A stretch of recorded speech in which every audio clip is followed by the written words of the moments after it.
पहले सौजन्यमयी भक्तिमयी श्रीमती सरला जी बिरला ने यह प्रश्न मुझसे पूछा था, इस बार किस प्रसंग पर प्रवचन श्रृंखला हो, और उस विचार विनिमय से यह एक निर्णय हुआ था कि एक ऐसा अद्भुत प्रसंग श्री रामचरितमानस में है जिसमें मानस के श्रेष्ठतम 3 पात्रों की भूमिका हम सबके समक्ष आती है, और जिन्हें गोस्वामी जी ने अपने गीतावली रामायण नाम के ग्रंथ में जिन 4 भक्तों को सर्वश्रेष्ठ स्थान दिया है और जिनके लिए यह कथन है कि वैसे तो अनेक भक्त हैं, पर भक्त की परिपूर्णता जिनमें दिखाई देती है वे उनके नाम भगवान शंकर, श्री भरत, श्री लक्ष्मण और श्री हनुमान जी के रूप में उसका संकेत करते हैं। गीतावली की पंक्तियां हैं, जानी हनुमान हर लखन भरत गति। तो इन 4 पात्रों में भगवान शंकर लीला में प्रत्यक्ष रूप से सम्मिलित नहीं दिखाई देते, पर जो 3 पात्र प्रभु की लीला में सक्रिय हैं पूरे लीला प्रसंग में, वे श्री भरत, श्री लक्ष्मण और श्री हनुमान जी। तो इसलिए इस प्रसंग के संदर्भ से और वो एक शास्त्र शब्द की ओर जब ध्यान गया तो अभी जो पंक्तियां आपके सामने पढ़ी गई, अभी तो मैं यही निश्चित करके नहीं आया था कि इस प्रसंग का केंद्र बिंदु कौन होगा, लेकिन यहाँ बैठ करके यह लगा कि सहस्त्राब्दी का नाम दिया जा रहा है, तो क्यों न सहस्त्र शीर्ष लक्ष्मण जी के द्वारा ही इसका श्री गणेश किया जाए। वैसे तो वेदमंत्रों में ईश्वर के लिए सहस्त्र शीर्षा कर करके उसकी अनेकता और विशालता की ओर संकेत किया गया है, पर श्री रामचरितमानस में जिनके लिए इस सहस्त्र शब्द का प्रयोग किया गया वे हैं श्री लक्ष्मण। और अभी आपके सामने जो पंक्तियां पढ़ी गई हैं उसमें गोस्वामी जी ने लक्ष्मण जी के 2 रूपों की ओर संकेत किया। एक तो श्री राम के चरित्र में उनकी क्या भूमिका है, वे किस भूमिका को संपन्न करते हुए दिखाई देते हैं, और दूसरी ओर उनकी वंदना एक दार्शनिक रूप में की गई, और उस दार्शनिक रूप में उनकी वंदना का विशेष तात्पर्य था, और संकेत में मानो समय तत्व की, काल तत्व की अद्भुत व्याख्या की गई। और उसमें अभी जो बाइयां पढ़ी गई उसमें है लक्ष्मण जी के लिए जो अंतिम 2 पंक्तियां उनके विषय में कही गई है, वह शेष सहस्त्र शीर्ष जय कारण जो अवतरे भूमि भय तारण सदा सुसाल पूर्ण रघुलो पर कृपा सिंधु सौमित्र मिलाकर। एक शब्द इसमें कहा गया कि वे शेष, और दूसरा शब्द है कि वे सहस्त्र शीर्ष है, और तीसरा शब्द कहा गया वे संसार के कारण है। तो तीनों में जो शब्द है उनका विशेष अर्थ है, विशेष महत्व है, और चाहे चरित्र और लीला की दृष्टि से उन पर विचार करें या उनके जो दार्शनिक रूप का गोस्वामी जी संकेत करते हैं और उसके माध्यम से जो हमें संदेश देते हैं, उस दृष्टि से अगर हम उसके अंतरंग में प्रवेश करें तो हमारे लिए, हम सबके लिए परम कल्याणकारी सिद्ध होगा, ऐसा मेरा विश्वास। पर एक प्रसंग ऐसा आता है जिसमें इन तीन महान भक्तों का अद्भुत मिलन होता है और वह लंका के युद्ध में जो मेघनाथ के शक्ति प्रहार से लक्ष्मण जी मूर्छित हो जाते हैं और उसके पश्चात लक्ष्मण जी को उठाने का प्रयास मेघनाथ करता है, पर वह और उसके साथ अनेक योद्धा मिल करके भी लक्ष्मण जी को उठा नहीं पाते और उसके पश्चात श्री हनुमान जी लक्ष्मण जी को गोद में उठाते हैं और प्रभु के पास ले जाते हैं।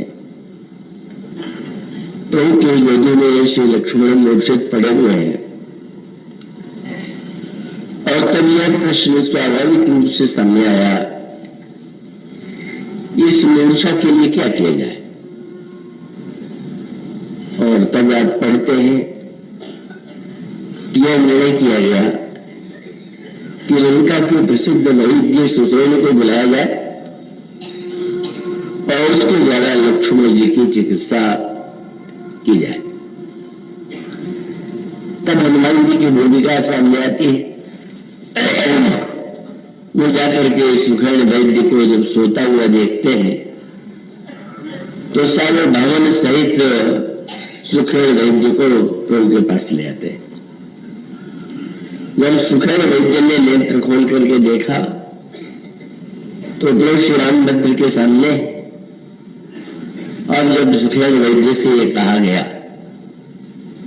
ये लक्ष्मण जी की मूर्छा दूर करने का क्या उपाय है, तो उसने ये कहा कि मूर्छा तो दूर हो सकती है पर आवश्यकता औषधि की है और औषधि नहीं, काल के संदर्भ से वह दवा भी सूर्योदय से पहले आनी चाहिए। ये भी सूर्योदय हो जाएगा तो औषधि कार्य नहीं करेगी और यह कार्य औषधि वैद्य तो हनुमान जी लेकर के आए ही वैद्यराज को, औषध लेने का भार भी श्री हनुमान जी को ही मिला। श्री हनुमान जी इस यात्रा में उस पर्वत से संजीवनी लेकर लौट रहे हैं और तब श्री अवध के ऊपर से जाते हुए अर्धरात्रि के समय श्री भरत को ऐसा प्रतीत होता है कि कोई विशाल निशाचर जा रहा आ रहा है, कहीं यह अयोध्या पर कोई प्रहार करने के लिए तो प्रयत्न नहीं करेगा। और इसलिए जब उन्होंने वाणी का प्रयोग किया श्री हनुमान जी भी मूर्छित हो जाते हैं और उसके पश्चात मूर्छित होते समय भी उनके मुख से राम राम शब्द का उच्चारण होता है। उस शब्द को सुनते ही श्री भरत की व्याकुलता की सीमा नहीं रह जाती। यह मैंने क्या किया, जो मूर्छित होते समय भी हमारे प्रभु के नाम का स्मरण कर रहा है, मैंने बाण चला दिया, बड़े व्याकुल है। प्रयत्न करने पर भी श्री भरत हनुमान जी की मूर्छा दूर नहीं होती और तब वो व्याकुल होकर के प्रभु से यही प्रार्थना करते हैं कि अगर मन वचन कर्म से मेरे हृदय में आपके प्रति अमायिक प्रेम हो तो इन नंबर का श्रम और शोध दूर हो जाए। आप यदि मेरे प्रति अनुकूल है तो उनकी मूर्छा दूर कीजिए। और तब श्री हनुमान जी चैतन्य हो जाते हैं और उसके पश्चात वार्तालाप होता है। वार्तालाप में श्री भरत के पश्चाताप की कोई सीमा नहीं। मैंने कैसा अनर्थ कर दिया और औषधि को सूर्योदय से पहले ही पहुंच जाना चाहिए, मैं क्या करूं। और तो अचानक उनकी वाणी से निकलता है कि आप बाण पर बैठ जाए और आपको मैं बाण पर बैठाकर प्रभु के पास पहुंचा दूं। श्री हनुमान जी प्रारंभ में चकित होते हैं, पर बाद में उन्होंने श्री भरत को प्रणाम किया और यही कहा कि आपकी कृपा से, आपके स्मरण से ही मैं बाण के समान कार्य संपन्न करूंगा। और तब हनुमान जी पुनः औषधि लेकर लंका जाते हैं और सूर्योदय से पहले ही वह औषधि सूखे हुए व्यक्ति के द्वारा प्रयुक्त होती है। लक्ष्मण जी चैतन्य होकर के बैठ जाते हैं। यह प्रसंग एक ऐसा अद्भुत प्रसंग है कि जिसमें 3 महानतम भक्तों का मिलन होता है, लेकिन उसको तो अनेक रूपों में, अनेक दृष्टियों से, संदर्भों से देखा जा सकता है। तो आइए थोड़ा कुछ सांकेतिक अर्थों में जो ये सूत्र है, इन भक्तों के चरित्र में जो दार्शनिक तत्व है, आध्यात्मिक स्वरूप है, उसको विनिमय करने की चेष्टा करें। श्री लक्ष्मण जी की जो वंदना है, उस वंदना में जो शब्द प्रयुक्त किए गए हैं,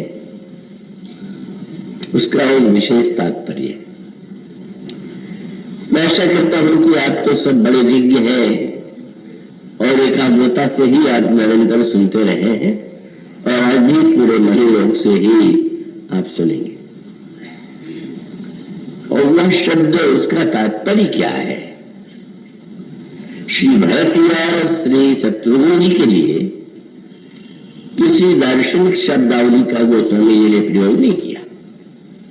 महानतम भक्त के रूप में, महानतम श्री भरत जैसे संत और भक्त के भक्तानुगामी के रूप में शत्रुघ्न जी की वंदना है, पर श्री लक्ष्मण जी जो है, उनकी वंदना को गोस्वामी जी अधिक रहस्यपूर्ण बना देते हैं और तो मानो वे सूत्र देते हैं कि इस सूत्र के चरित्र में क्या संकेत है, इनका क्या तात्पर्य है।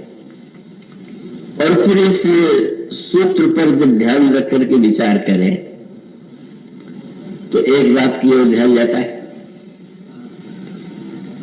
यह जो व्यक्ति है, व्यक्ति के द्वारा अनेक कार्य संपन्न होते हैं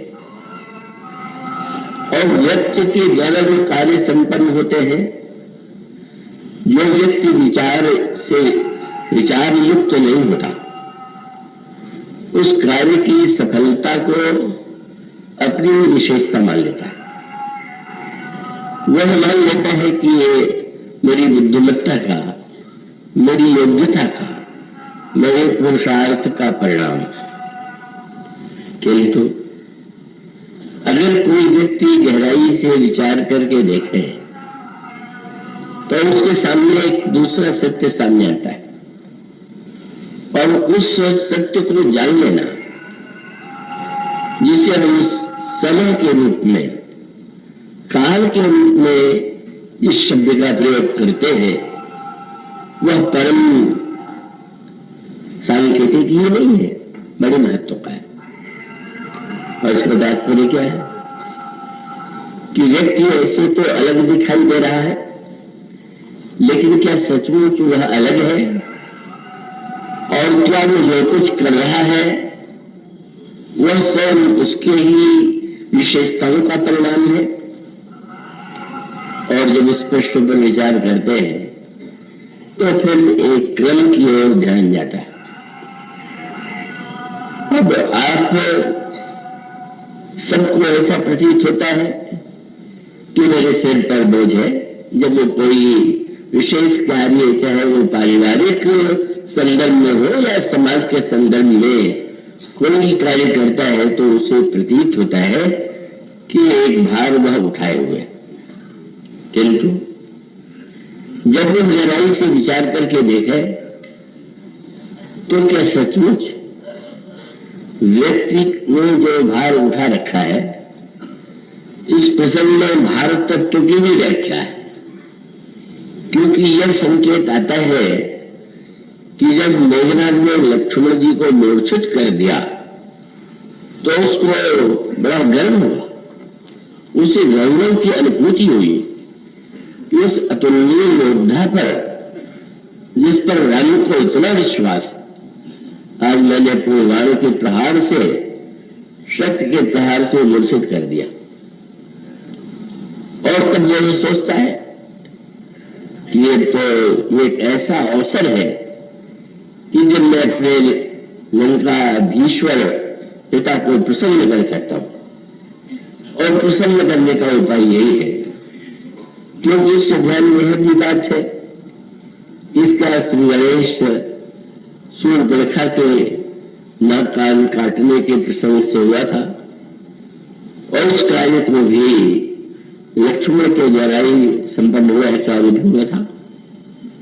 तो मन इस संघर्ष के मूल में एक पात्र लक्ष्मण है और श्री राम के प्रति जिनका जीवन समर्पित है, और श्री राम को भी जिन पर इतना बड़ा विश्वास है, उन्हें मैं रावण के चरणों में ले जाकर डाल देता हूं, तो इससे बढ़ करके मेरी सफलता का, मेरे पौरुष का क्या प्रमाण हो सकता है।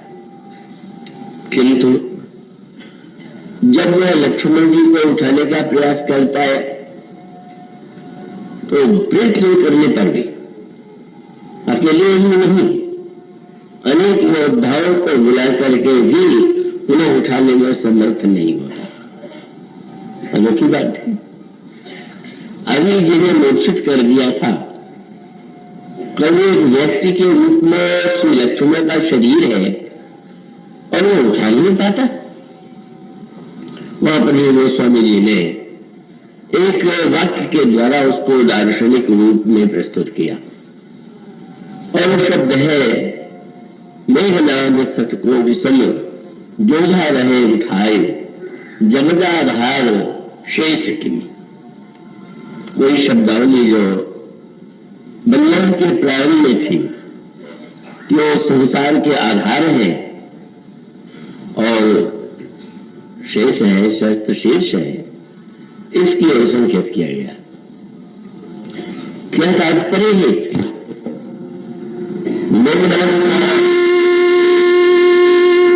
के द्वारा न उठा पाना, श्री भगवान जी के द्वारा उठा लेना, इन सब घटनाओं पर जब आप गहराई से विचार करके देखें तो मानो एक बड़े महत्व का सूत्र सामने आता है, और वो यह है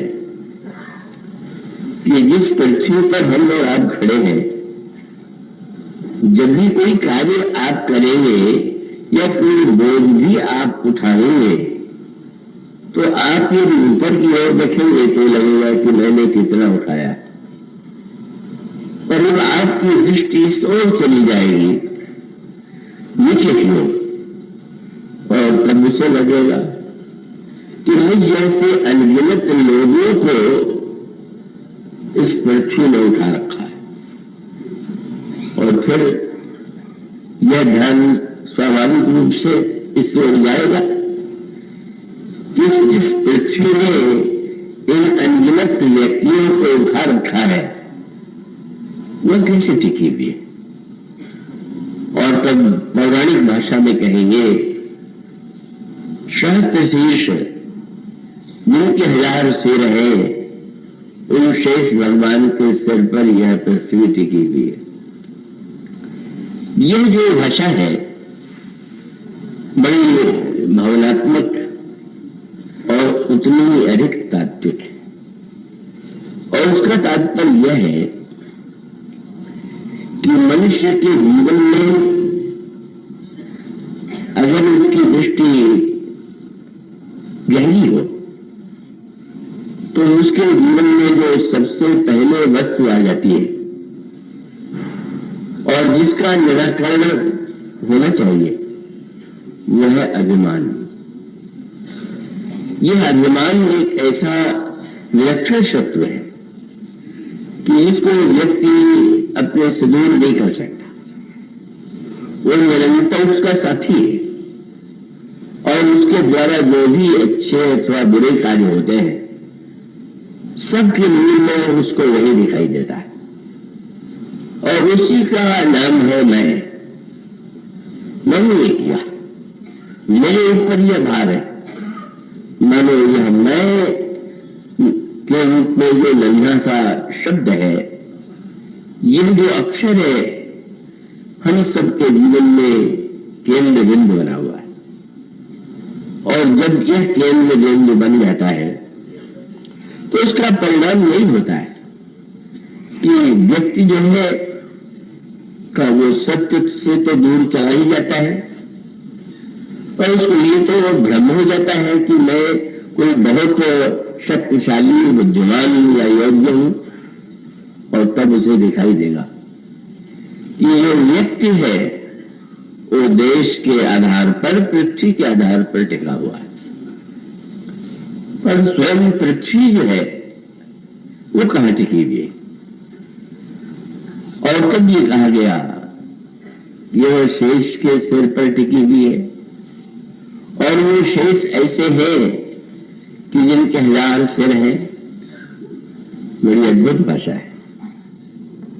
और इसको अगर हम सरल शब्दों में कहें तो इसका तात्पर्य है व्यक्ति देश के आधार पर, पृथ्वी के आधार पर टिका हुआ है, पर यह पृथ्वी जो है वह काल तत्व है।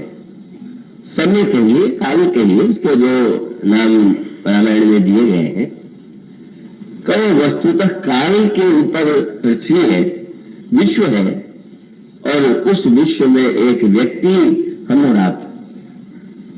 और जब गहराई से विचार करके देखें तो केवल दर्शन की दृष्टि से नहीं, सच्चाई की दृष्टि से भी आपको यह प्रतीत होगा कि आपकी, हमारी सबकी सफलता का आधार का यह व्यक्ति अकेला नहीं है। तो विश्व है, देश है, और उसका भी आधार काल है। तो काल का वह सत्य, काल जो प्रत्यक्ष नहीं दिखाई देता, पृथ्वी तो आपको प्रत्यक्ष दिखाई देती है, पर जिसको शेष कहते हैं वो शेष तो कहीं नहीं दिखाई देता, पर अप्रत्यक्ष रूप से का वो काल तत्व का ही स्वरूप है। और यह काल जिसके लिए रामायण में 2 शब्दों का प्रयोग किया गया, कहीं तो काल शब्द का प्रयोग किया गया और कहीं समय शब्द का प्रयोग किया गया। और यद्यपि दोनों में समानता है, पर साधारणतया यद्यपि ये सर्वथा एक ही रूप में नहीं, पर काल शब्द में एक प्रकार से थोड़ी सी भ्रांति या कठोरता का सा आभास होता है, और समय शब्द सुन करके व्यक्ति को वैसा कुछ नहीं प्रतीत होता। यद्यपि समय और काल दोनों एक ही है। और उस समय जब लक्ष्मण जी के लिए इस शब्द का प्रयोग किया जाता है तो उसका संकेत क्या है? लक्ष्मण का अर्थ है जो काल तत्व है, और वह काल तत्व जो है, अभी तो 2 सहस्त्राब्दियों की बात की जा रही, तब वो कितना काल विलक्षण है, कितना विशाल है, उसके विषय में चाहे भौतिक विज्ञान हो और चाहे पुराणों की भाषा, वो जो काल है वो अनादि काल से ही विद्यमान। और अनादिकाल से अनंत काल तक का जब हम शब्द कहते हैं तो अनंत के साथ काल शब्द का ही प्रयोग करते, वो रहने वाला, वह अनंत काल जो है वह, इसीलिए उसके लिए एक शब्द का प्रयोग किया गया कि वह शेष। शेष का अर्थ आप जानते हैं, गणित में जब अंक कोई लिखा जाए और ये कहा जाए कि इसमें आप भाग दीजिए, तो आप भाग देते, भाग देने के लिए एक अंक लिखते हैं और भाग देते हुए फिर बाईं और दाहिनी ओर एक अंक आते हैं और सब अंक कटने के बाद जो बचा रह जाता है उसी को गणित की भाषा में शेष कहते हैं। ये नहीं घटा। इस तरह से मानो एक महत्वपूर्ण सूत्र है कि हमें समय की गौरव को, काल के महत्व को समझना चाहिए। अपने आप को इस भ्रांति में नहीं डाल देना चाहिए कि सब कुछ सफलता हमारी योग्यता का परिणाम है, और उस सफलता में जो सबसे बड़ा हेतु है वह समय है, काल है। और इसी का जीवन में, महाभारत में, रामायण में निरंतर स्मरण कराया गया, अनेक रूपों में स्मरण कराया गया और ये बताने की चेष्टा की गई कि व्यक्ति वैसा स्वतंत्र नहीं है जैसा वो समझता है, का वो एक काल का जो दिव्य स्थान है, उस काल में उस व्यक्ति की अपनी सीमाएं। वो कह सकते हैं कि कोई कार्य जब होता है तो समय और काल ही उसके द्वारा वह कार्य करा लेता है, और उस काल के साथ ऐसे भी अवसर आते हैं कि जिस व्यक्ति को हम एक योद्धा के रूप में, विजेता के रूप में, सफलता के एक प्रतीक के रूप में देखते हैं, वो असफल हो जाता है, असमर्थ हो जाता है, और तब क्या संकेत सिद्ध करता है। अगर एक बार कोई व्यक्ति समय के तत्व को ठीक ठीक हृदयंगम कर ले और यह अनुभव करे कि नहीं, हमारी सफलता के मूल में तो समय है, काल है, तो परिणाम ये होगा कि उसको लगने लगेगा कि अभिमान करने का हमें कोई अधिकार नहीं। आज समय ने हमसे कोई कार्य ले लिया, हमारे माध्यम से कोई कार्य हुआ, पर हम तो वस्तुतः काल की क्षमता को अपनी क्षमता मान बैठे हैं। तो मानो इस समय और काल तत्व को अगर हम गंभीरता से हृदयंगम करें तो उसके अनेक लाभ हैं। एक तो लाभ यह है कि हमें अपने कर्तृत्व में जो मिथ्या अभिमान है उससे मुक्ति मिल सकती है, और उसके साथ साथ व्यवहार की दृष्टि से भी इस काल तत्व का अनोखा महत्व है। इतने उसके लाभदायक पक्ष है कि हम उत्सव मनाते हैं। आज के पिछली रात्रि को बड़े उत्सव मनाए गए, आज भी मनाए जा रहे हैं, पर उस उत्सव के साथ साथ उस समय के साथ जो संदेश है, संकेत है, उन पर ध्यान देना बहुत आवश्यक है। उसके लिए हमारा ध्यान शायद नहीं जाता है। उसका सूत्र क्या है कि एक तो हम समय की महिमा को जाने, और दूसरा यह है कि समय को पहचाने, समय को पहचानने की चेष्टा करें, और उसके पश्चात समय की अनुकूलता और प्रतिकूलता में हमारी क्या भूमिका होनी चाहिए, क्या हमें करना चाहिए। आप प्रत्यक्ष देखते हैं, एक किसान यदि अन्न को खेत में बीज के रूप में डालता है और वो आशा करता है कि अन्न उत्पन्न हो और उसे बड़ी मात्रा में अन्न मिले, तो उसे ध्यान रखना पड़ता है कि बीज डालने का कौन सा समय उचित है, और उस उचित समय पर जब वह बीज डालता है तो भी आगे चल करके उसमें जो उसकी आकांक्षा है वो भी प्रस्फुटित, और उसके बाद उस वृक्ष से, उस पौधे से उसको नहीं मिल सकता है।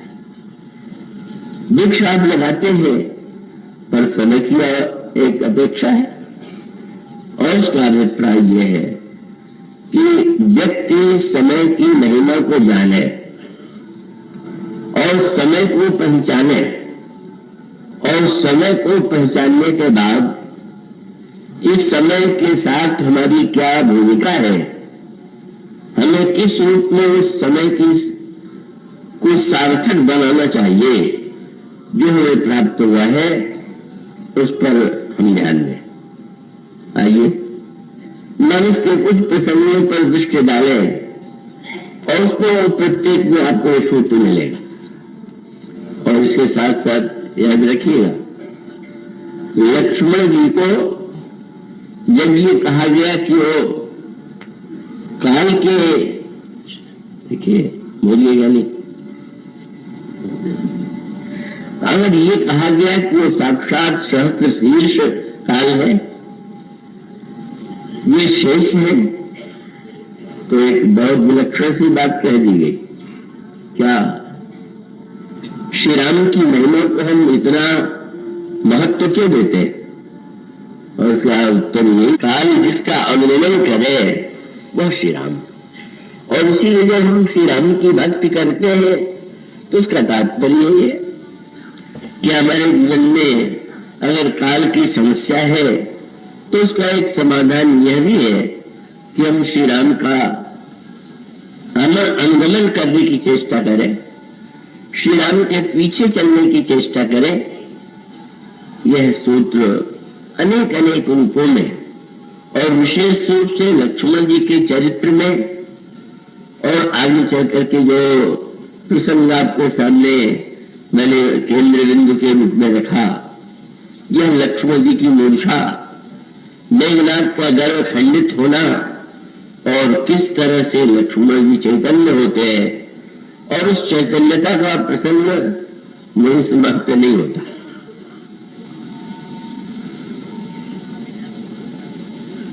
लक्ष्मण जी की मूर्छा के प्रसंग में लगा कि सबसे महत्वपूर्ण पात्र तो श्री हनुमान जी, और इसलिए लगा कि वे लक्ष्मण जी को, जिसको मेघनाथ नहीं उठा पाया उसको उसने उठा लिया, उन्होंने उठा लिया। और उससे भी महत्व की बात यह समझ में आती है कि वे हनुमान जी वैद्य को भी उसके भवन सहित ले आते, और फिर उससे भी बड़ी बात आती है कि वे उस औषधि को, जहां पर वही समय और काल की महिमा यही भी है, प्रभात से पहले, सूर्योदय से पहले दवानी चाहिए, वह भी हनुमान जी के द्वारा ही संपन्न होती है। यद्यपि उसमें अवरोध आता है, जैसी कल्पना थी उससे भिन्न उसमें समय अधिक लगा, और इन सारे प्रसंगों में कुछ संकेत है, कुछ तात्पर्य। और तब एक अनोखी घटना और घटित हुई, और वह घटना क्या है कि लक्ष्मण जी एक बार फिर से मूर्छित हुए, और इस बार मूर्छित स्वयं लंकाधिपति रावण के बाण से हुआ, शक्ति प्रहार से हुआ। और फिर रावण ने भी उन्हें उठाने का प्रयास किया, असफल हुआ। फिर हनुमान जी उठा करके ले आए, और तब यही कल्पना हुई कि इतिहास फिर से दोहराया जाएगा, वैद्य जी आएंगे, दवा बताएंगे, हनुमान जी दवा लेने के लिए जाएंगे। लेकिन वैसा कुछ नहीं हुआ। क्यों नहीं हुआ? उसका तात्पर्य था कि प्रभु नहीं चाहते कि कोई व्यक्ति अपनी कार्य की महिमा के कारण भ्रमित हो जाए, अभिमान पाल ले, और इसलिए न तो वैद्य को लाने का आदेश दिया गया, न तो वैद्यराज ने आकर के कोई दवा बताई। अब तो क्या किया, आप पढ़ते होंगे रामायण में, प्रभु ने लक्ष्मण जी के कान के पास अपना मुख ले जा करके एक वाक्य कह दिया, और वो वाक्य लक्ष्मण जी के कान में गया और लक्ष्मण जी चैतन्य होकर के बैठ गए और आश्चर्यचकित थे लोग। और इसीलिए जब एक बार प्रभु ने श्री हनुमान जी की प्रशंसा किया कि लक्ष्मण के प्राण बचा करके तुमने ऐसा द्वितीय कार्य किया जो विश्व के इतिहास में किसी ने नहीं किया, तुमने तो लक्ष्मण के प्राण की रक्षा करके मेरे प्राण की, जन्मवंदनी सीता के प्राण की और श्री भरत और अयोध्या वासियों के प्राण की रक्षा की, तुम्हारा कितना बड़ा कार्य। उसमें हनुमान जी ने चरणों को पकड़ करके कहा, प्रभु मेरा वो भ्रम तो दो तरह से दूर हो गया, श्री भरत के बाण के द्वारा भी दूर हुआ, और जब दूसरी बार लक्ष्मण मूर्छित हुए तो आपने तो यह बता दिया कि पहले भी उस मंत्र का प्रयोग कर सकते थे, यह तो मुझे श्रेय देने के लिए, मुझे गौरव प्रदान करने के लिए आपने कार्य मुझे सौंप दिया। और उसका संकेत क्या था? प्रभु ने क्या कहा था? लक्ष्मण के कान में मुख ले, उनके पास कान के मुख ले जाकर प्रभु ने कहा, लक्ष्मण तुम कौन हो? तुम क्या इस तरह से तुम्हें मूर्छित होना चाहिए? और प्रभु ने एक शब्द जो कहा लक्ष्मण जी के लिए, तुम कृतांत रक्षक कुशलता था। लक्ष्मण तुम तो कृतांत को भी का उसको भी समाप्त कर देने वाले, उसके भी तुम रक्षक हो। और उस वाक्य को सुनकर के लक्ष्मण जी बैठ गए। इन सारी घटनाओं का मूल तात्पर्य यह था कि प्रत्येक भक्त भी, साधारण व्यक्ति तो अपने को महिमा में छोटे कार्यों से ही मान लेता है, पर बड़े से बड़ा कार्य करने वाले पात्र को ही जब उसकी दृष्टि इस ओर जाती है तो उसे लगने लगता है ये तो प्रभु ही कृपा कर देते हैं कि किस समय किसके द्वारा कौन सा कार्य करा लेते हैं। और जब एक बार यह धारणा जीवन में हृदय में उत्पन्न हो जाए तब उसको कभी ये भ्रम नहीं होता कि मैंने कार्य किया। और इसीलिए आप देखेंगे कि जिसमें मेघराज का वध लक्ष्मण जी के द्वारा हुआ, उस समय देवताओं ने लक्ष्मण जी की स्तुति किया, और उस स्तुति में भी जिन शब्दों का प्रयोग किया वो भी एक बड़े महत्व का शब्द है। बोले जय अनंत जय जगदाधारा, तुम प्रभु सब देवन विस्तारा। हे अनंत भगवान, ये संसार के आधार, आपने कृपा करके मेघनाथ के वध के द्वारा संसार की रक्षा किया। मानो इन प्रसंगों में लक्ष्मण जी का मूर्छित होना, औषधि लेने के लिए जाना, श्री भरत की भूमिका, सारे पात्रों की भूमिका के संदर्भ में ये जो लक्ष्मण जी के रूप में काल तत्व की व्याख्या की गई है, काल स्वयं काल ही मानो लक्ष्मण जी के रूप में आपको मानस के पात्रों के रूप में सामने आता है। और इसलिए बड़े महत्व का सूत्र है, और इसी का संकेत परशुराम जी और श्री राम के संवाद में सामने आता है।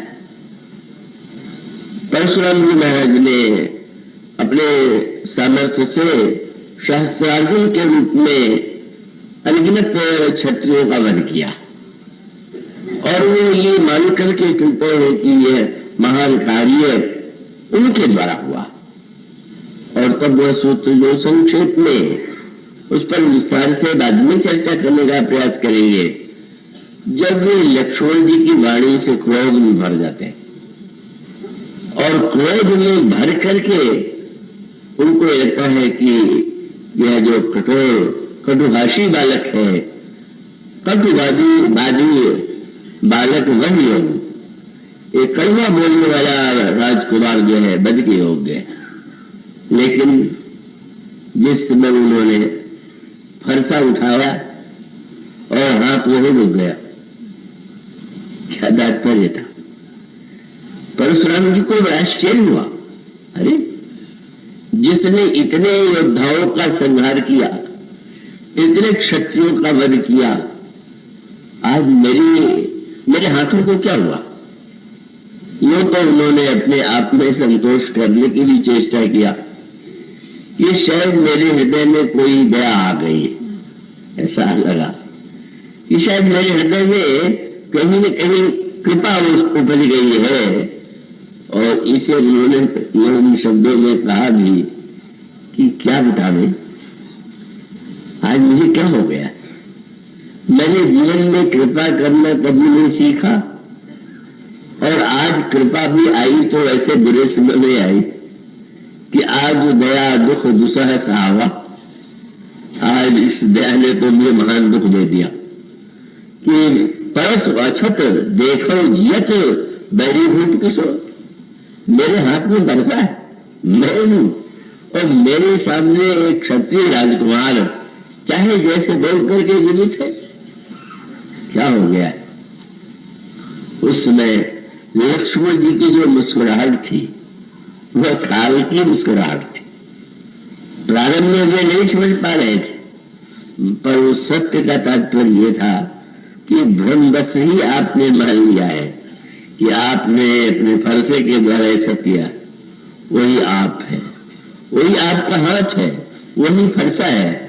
आप कहाँ अपने को लेके अनुभव करने बैठे, और व्याख्या भी आपने कर डाली तो अपने पक्ष में कि आज मेरे हृदय में कृपा आ गई। उसमें लक्ष्मण जी ने जो गंगबाजी भाषा का प्रयोग किया, लक्ष्मण जी ने कहा कि महाराज जब बाऊ कृपा मूर्ति अनुकूला, बोलत वचन धरत जन फूला। और जो महाराज कृपा में ये दशा है तो कोप में क्या होगा? तो मानो उसका अभिप्राय भी सत्य वही था। वे दिखाना चाहते थे प्रभु कि यह मत मानिए, यह बस सोचिए कि यह सब आपने किया, आपसे जब चाहा गया तब वैसा कार्य ले लिया गया। और इसीलिए जब परशुराम जी पूछते हैं कि तुमने धनुष तोड़ दिया, क्या तुम्हें अभिमान नहीं हुआ? तो भगवान ने कहा मुझे कैसे होगा अभिमान, क्योंकि मैं जानता हूं कि काल ही सबसे प्रमुख है। उस धनुष का निर्माण हुआ और कभी न कभी उसका टूटना असंभव था। और ऐसी स्थिति में ये तो संयोग की बात है कि मैं ऐसे समय धनुष के पास पहुंच गया जब उसके टूटने का समय था। सोते ही टूट पिनाक पुराना, मैं के हेतु करो अभिमान। मैं जानता हूं धनुष के टूटने का समय था, मैं स्पर्श हुआ टूट गया, मैं किस तरह से अभिमान कर सकता हूं। इन सारे प्रसंगों के अंतराल में जो सबसे महत्व का सूत्र है वो यही है कि मानो यह जो संवाद है, और उस संवाद में जहां महान से महान पात्रों की असफलता इनके दृश्य सामने आते हैं, वो हमें सजग करने के लिए है कि हम काल के गौरव को जीवन में समझे और काल तत्व को पहचान करके समझ करके जब काल अनुकूल हो तो हम क्या करें, प्रतिकूल हो तो हम क्या करें। कार्य के सर्वत्र संदर्भ में तो लक्ष्मण जी की भूमिका के द्वारा और इस प्रसंग के द्वारा जो कुछ कहा गया है, इसकी चर्चा अगले दिनों में आपके सामने रखी जाएगी। आज इतना ही।